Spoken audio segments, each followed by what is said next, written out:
somebody told me that it took photography 100 years to be recognized as an art form, and video games are doing interesting creative work. They're serious games, they're art games, they're all different kinds of games, right, in a very short period of time. So on one hand, we've made rapid progress. A few years ago, we had things like the Game Design Challenge, where Eric Zimmerman would pitch these crazy ideas for video games that sounded completely nuts, like what kind of video game might win the Nobel Prize? And now this year he's ending it because in part it doesn't seem so far-fetched anymore. People are making games about the malaise of the corporate world or whatever, you know. So on one hand, we are moving very fast, and we now have like a number of great examples.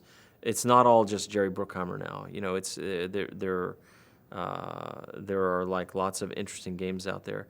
On the other hand, games feel stunted still. Not enough people are in love with systems, I think, where like, you know, they're in love with the art, and they're in love with the sound, and they're in love with the like telling the story, and then the player kind of walks through this like the pages of this illustrated novel that are floating out around them. But I think choosing what you want to model, what you want to turn into a game system, and then like connecting it to the other things in the world, I think that is it seems like we're falling behind on that. For a while, it got really bleak.